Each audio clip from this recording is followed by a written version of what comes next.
Hello guys, Ascent Physics Classes के official channel में आप लोगों का स्वागत है।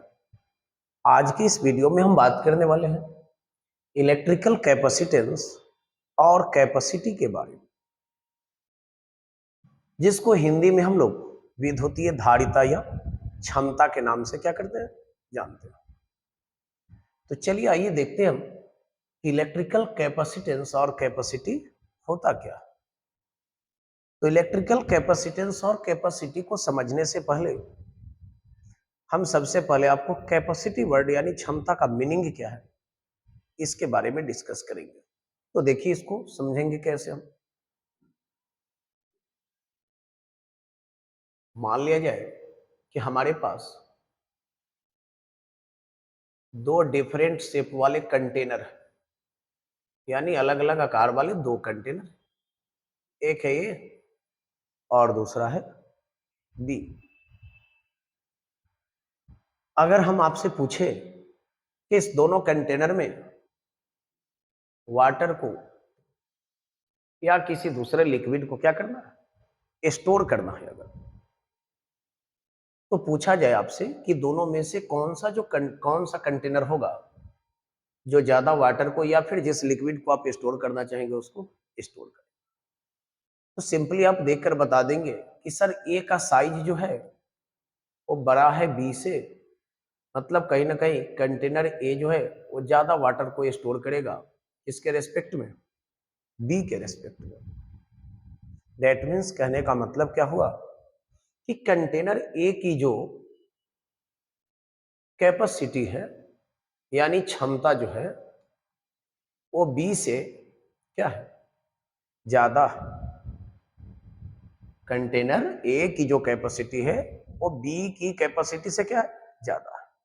तो कैपेसिटी वर्ड कहने का मतलब हुआ कि कोई भी सिस्टम या बॉडी किसी क्वांटिटी को कितना ज्यादा या कितना कम स्टोर कर सकता है, ठीक है ना। अब हमको समझना है कि इलेक्ट्रिकल कैपेसिटेंस और कैपेसिटी क्या होता है। तो आप सिंपली इलेक्ट्रिकल कैपेसिटेंस और कैपेसिटी को कैसे समझ सकते हैं। देखिए हम ऐसा कह सकते हैं कि किसी कंडक्टर के द्वारा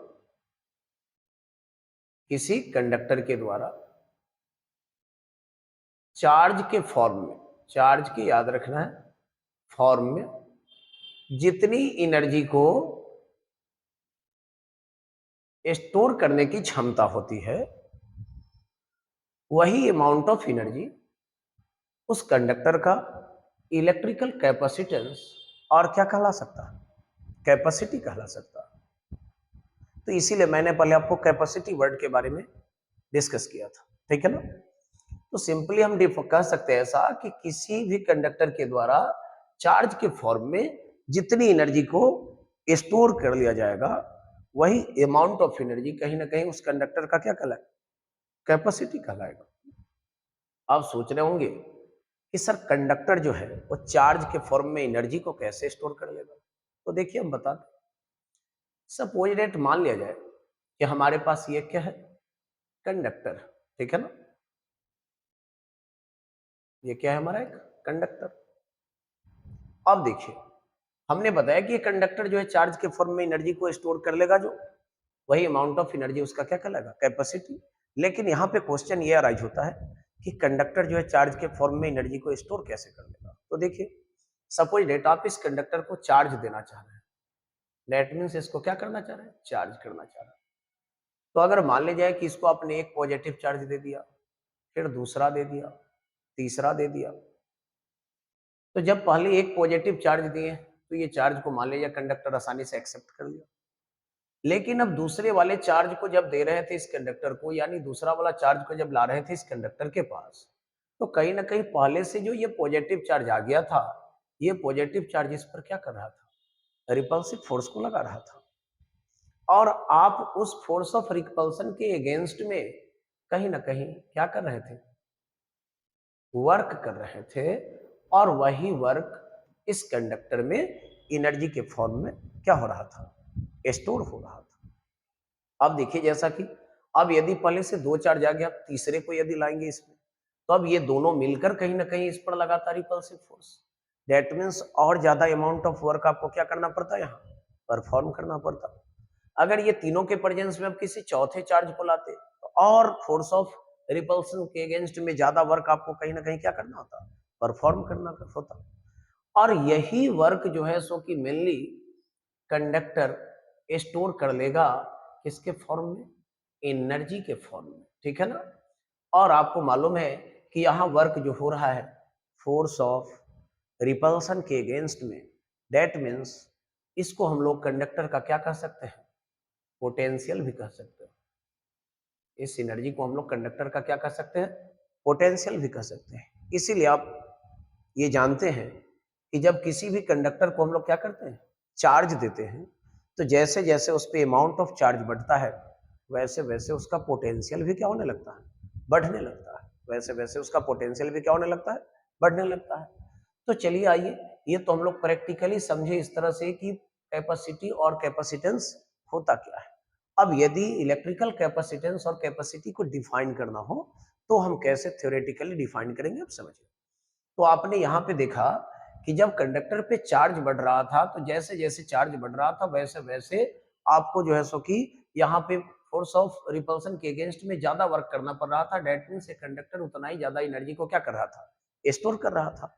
और आपको मालूम है कि इलेक्ट्रोस्टैटिक फोर्स के अगेंस्ट में जो आप वर्क करते हैं वही वर्क जो है कहीं ना कहीं क्या कहलाता है, पोटेंशियल एनर्जी भी कहलाता है। डेट मींस ये कंडक्टर का एनर्जी जो है क्या कहला सकता है, पोटेंशियल भी कहला सकता है। दैट मीन्स ये क्लियर है कि जब चार्ज कंडक्टर पर हम बढ़ाएंगे तो इसका पोटेंशियल भी कहीं ना कहीं क्या होगा, बढ़ेगा। अब देखिए तो हमको डिफाइन करना है तो सिंपली हम ऐसे डिफाइन कर सकते हैं कि किसी भी कंडक्टर के पोटेंशियल को 1 वोल्ट बढ़ाने के लिए 1 वोल्ट बढ़ाने के लिए जितनी चार्ज की रिक्वायरमेंट होती है वही अमाउंट ऑफ चार्ज कहीं ना कहीं उस कंडक्टर का इलेक्ट्रिकल कैपेसिटी और क्या कहलाता है, कैपेसिटेंस कहलाता है। यानी हम कह सकते हैं कि the amount of charge required to raise the potential of a conductor through 1 volt is called electrical capacitance और कैपेसिटी।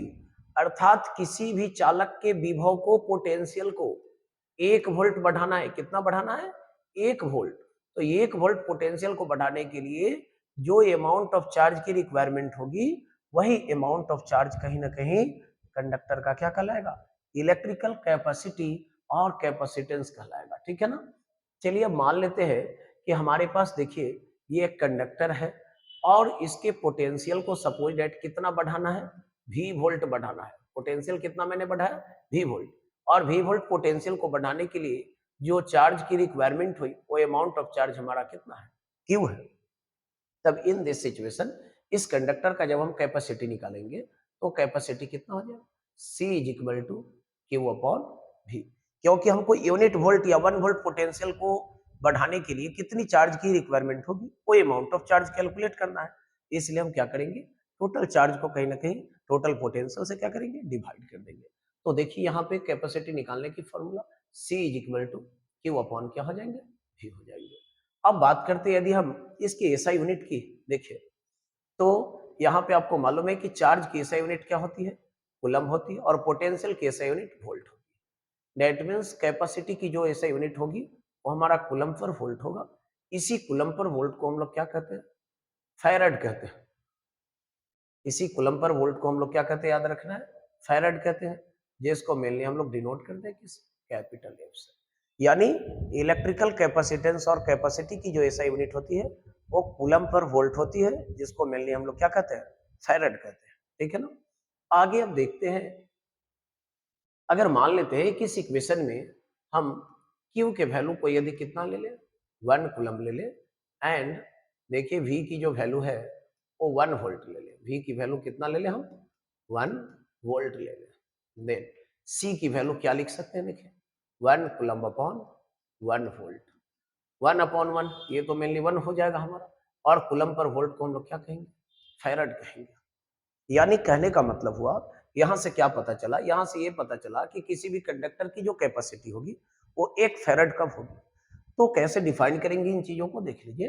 कहता है capacity of a conductor is said to be 1 farad if 1 coulomb charge is required to raise its potential through 1 volt. यानी जब किसी भी conductor की capacity कह रहे हैं सॉरी, पोटेंशियल को 1 वोल्ट बढ़ाने के लिए 1 कूलम्ब चार्ज की क्या होती है, रिक्वायरमेंट होती है, तब जो है सो कि उस कंडक्टर के कैपेसिटी को हम लोग क्या कहते हैं, 1 फैरड कहते हैं। आई होप कि ये वीडियो आप लोगों को अच्छा लगेगा। आप लोग इसे ज्यादा से ज्यादा लाइक और क्या करें, शेयर करें।